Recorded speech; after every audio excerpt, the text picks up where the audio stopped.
मित्रांनो नमस्कार. आजच्या भागामध्ये आता इकडं जो अंगद आहे, अंगद निमकर हा त्याच्या वकिलाला घेऊन कोर्टामध्ये येतो, म्हणजे पोलीस स्टेशनमध्ये येतो, जिथे सावीन ते असतात तिथे येतो. आणि आता ते वकील सावीला म्हणतात की हे बघा, आता तुमची केस ही हायकोर्टामध्ये गेली आहे, कोर्टामध्ये तुमची केस गेली आहे, त्यामुळे तुम्हाला आता हेच करावं लागणार आहे, आता तुम्हाला केस लढावं लागणार आहे असं म्हणतो. तर धैर्य म्हणतो की अंगदला बघून लगेच धैर्य आता त्याला मारायला धावतो, त्याला हाणतो आणि म्हणतो की हेच तू केलंय ना. त्याला खूप हाणतो. तो म्हणतो की माझं बोलणं ऐकून घ्या ना.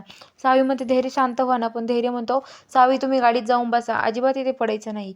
आणि तो सावी जाऊन बसते गाडीमध्ये आणि धैर्य इकडं त्या अंगदला हाणत राहतो, अंगदला हाणू हाणू घेतो. तर आता इकडं लगेच जी दामिनी आहे ती दामिनी तिथे येते. दामिनी, भास्कर, विलास हे तिघं पण तिथे येतात आणि आल्यावरती बघतात तर काय, धैर्य आणि त्यांचे भांडणं चालले आहेत.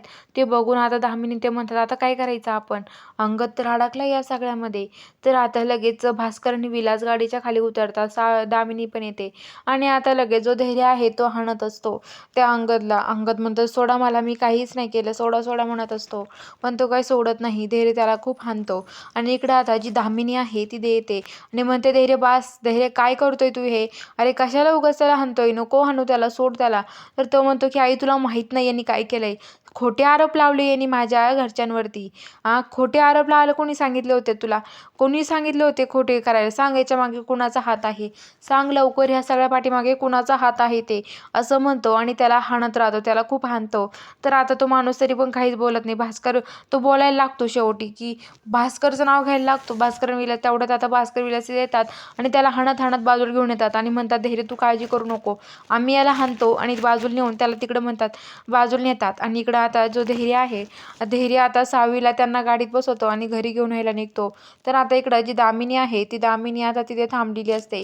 दामिनी म्हणते की आता काय करायचं, बरं झालं अंगद गुतला नाही या सगळ्यामध्ये, असं म्हणत असते.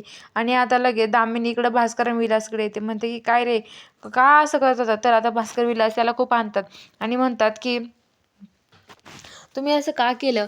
भास्कर विलास म्हणत असतात की तू आमचं नाव सांगणार होतास का, सांग लवकर काय सांगणार होतास, तू आमचं नाव म्हणणार होता की ते, आणि काय रे का आमचं नाव घ्यायला लागला होतास, तू जर आमचं नाव घेतलं ना, तुला काय, तुला सेक्टरला माहीत राहशील तू कुठं जाशील ते, तुझ्या मागे कुणाला कळणार सुद्धा नाही तू कुठं गायब झालाय ते, असं म्हणत असतं. तर ते म्हणतो की ठीक आहे.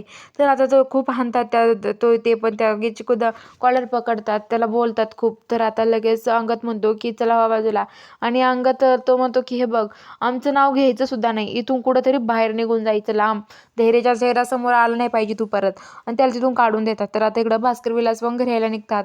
सावीला घेऊन धैर्य घरी येतो. घरी आल्यावरती त्याच्या पाठीमागे भास्कर विलास असतात. तर आता लगेच तो त्या भास्कर विलासवरती मारायला धावतो आणि त्यांना पण लगेच भास्करची कॉलर पकडतो आणि म्हणतो की या सगळ्या पाठीमागे तुझाच हात आहे ना, तूच सांगितलंय ना याला अंगदला असं करायला, सांग लवकर, तूच त्याला सांगितलं आहे हे सगळं करायला, मला माहिती ना, तूच हे सगळं केलं असणार आहे, असं म्हणतो. तर ते म्हणतात की ठीक आहे, मी काहीच केलं नाही आहे असं म्हणतो. तर आता लगेच म्हणतो की हे बघा, तू खरं बोल, खरं सांग की तू कुणी केलं आहे लवकर, असं म्हणत असतो. तर आता इकडं लगेच भास्कर विलास म्हणतात आम्हाला काही माहिती नाही यातला. तर आता इकडं जी दीपा आहे ती बिस्किट खात असते. ती चहा बिस्किट खात असताना तेवढ्यात ती मोबाईल बघते.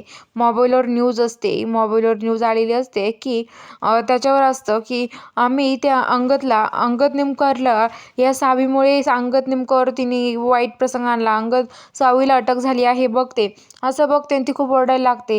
तेवढं ते आता तिथे लगेच ही पळत येते सावीची आई. ती म्हणते काय झालं अगं, का ओरडते दीपा, भाऊ झोपलेत ना.